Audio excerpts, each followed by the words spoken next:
Os dados relativos à incidência do câncer oral apontam que, a despeito de ter ocorrido um melhoramento no tratamento, um aprimoramento na área da biologia molecular, a incidência e o número de mortes têm aumentado, em decorrência do crescimento populacional, em decorrência do envelhecimento da população e também de fatores socioeconômicos. Para se ter uma ideia, em 2020, cerca de 20 milhões de novos casos foram registrados e cerca de 10 milhões de mortes. Estima-se que para 2050, cerca de 35 milhões de novos casos de câncer, de uma maneira geral, serão diagnosticados. E desses cânceres, de todos os tipos de cânceres, cerca de 378 mil novos casos são de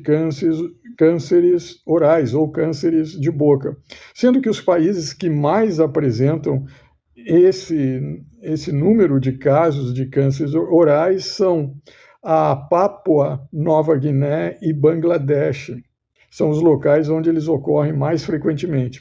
No Brasil, o câncer oral ele ocupa a 8ª posição entre os homens, com cerca de 10 mil novos casos registrados entre 2023 e 2025, e entre as mulheres, a 15ª posição, com cerca de 5 mil novos casos. Ou seja, no Brasil, entre 2023 e 2025, estima-se que tenham sido registrados cerca de 15 mil novos casos, de maneira que o câncer oral, de uma maneira geral, de uma maneira global, ele está situado entre a 10ª e a 20ª posição das localizações mais frequentes.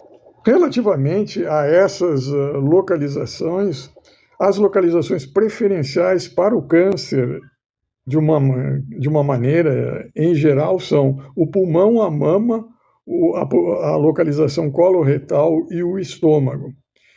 Sendo que em alguns países, como por exemplo a Ásia e o sudoeste da Ásia, o câncer oral está situado entre as 5 primeiras posições. No Brasil, ele ocupa, como eu já mencionei, a 8ª posição entre os homens, a 8ª localização mais frequente entre os homens e a 15ª entre as mulheres. A proporção homem-mulher, ela é favorável aos homens, ou seja, os homens eles são acometidos mais por câncer, cerca de 57% das mortes são causadas por câncer, 53% dos novos casos, enquanto que entre as mulheres ocorre o inverso, 43% das mortes e 47% dos novos casos. Entre os homens, as localizações mais frequentes são o pulmão, o fígado e o esôfago, ou seja,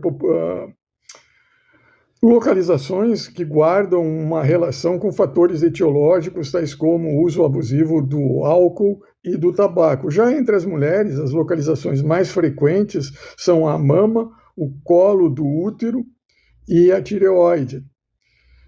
Localizações essas que guardam relação com a infecção pelo HPV, tal como, por exemplo, o colo do útero.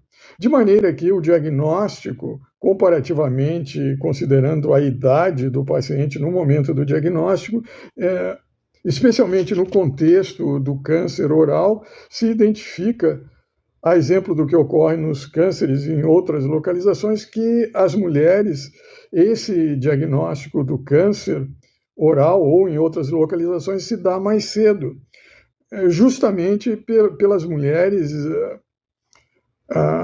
apresentarem cânceres que são diagnosticados mais precocemente, como, por exemplo, câncer de mama, o câncer do colo do útero, e também em decorrência desses tipos de cânceres, tais como, por exemplo, do colo do útero, estar associado com infecções pelo HPV.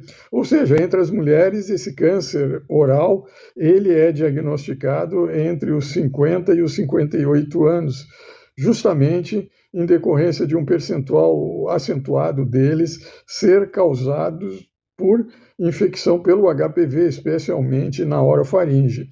E dentre os homens, essa idade mais avançada se deve ao fato dele possuir cânceres, tais como o câncer do pulmão, do fígado e do esôfago, que são associados a esse uso abusivo do tabaco e do álcool, cujo diagnóstico é mais tardio, e na cavidade oral não é diferente.